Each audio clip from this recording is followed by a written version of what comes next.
Ichigo is orange-haired, punk, street punk-ish kind of kid with a bit of attitude. He's, what exactly do you want to know? You guys catch on fast. Now go and apologize, or else the next time the flowers will be for you! The thing I like about playing him is that he's got this tough guy exterior, you know, and he likes to put up a front. But inside, he cares, you know, but he doesn't always say it. In fact, he'll probably say the opposite.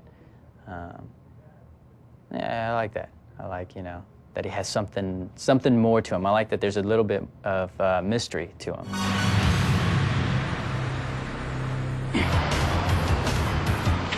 If you could kind of imagine a samurai version of Harry Potter,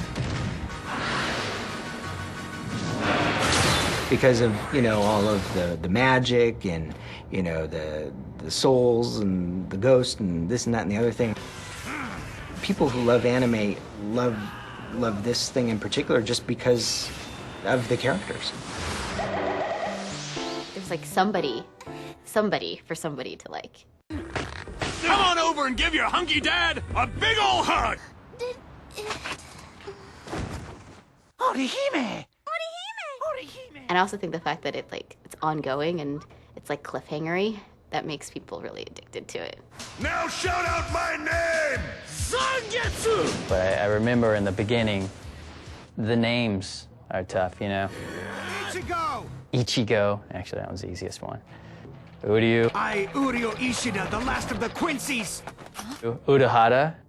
Urahara is a tough one. I can do them now. But in the beginning, you know, Kisuke, or just remembering the names too, is kind of complicated. Ursa Orihime, anybody home in there?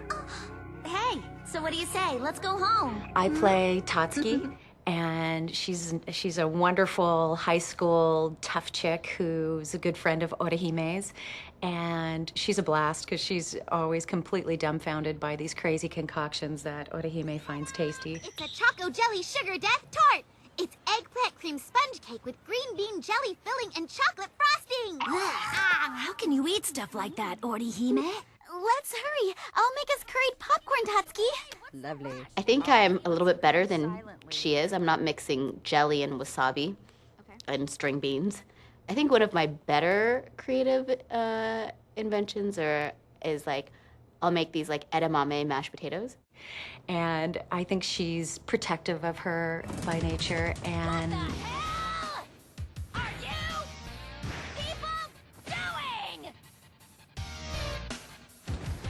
she's also really tough and has got some real fighting skill.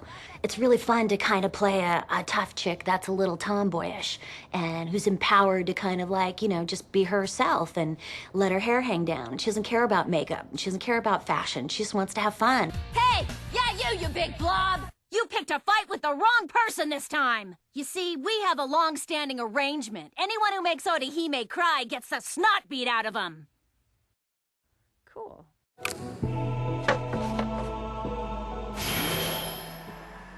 I like Uryu because he's definitely the black sheep out of all the characters. You're never really quite sure whose side he's on. You know, he's always kind of like playing the ropes, so to speak. I'm feeling extraordinary spiritual pressure. And I got really wrapped up in this guy because of the arc that he has to go through. I would probably have to say, next to Kenichi Joji from Digimon Season 2, which I also did, this is probably the most complex character because he's got so many, you know, levels to him, which I love. When I got the part, I knew that it was a very big show because at all the conventions I would see the dolls or, you know, all over the place or the merchandise everywhere.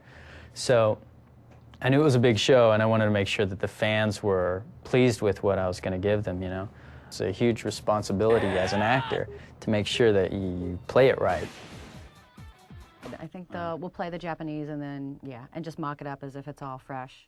At times, we are out and out having the actors speaking full Japanese phrases, so that's a huge challenge.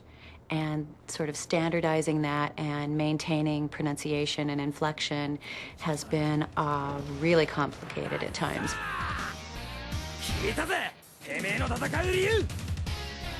All right, we'll get those. When I first heard the Japanese, it's real gruff, you know? And so that's how I did my first audition. And then I was told to back it down, make him not so much of a punk, you know, make him a little lighter. That was hard, the first, the first recording session, to really try to figure out where he's going, because I had something in my mind, and the producers and the director and everybody else had a whole other, thing, And so it was to try to find this happy medium to where we'd all be happy, and the fans would also be happy with it. It's pretty laid back, casual, comfortable.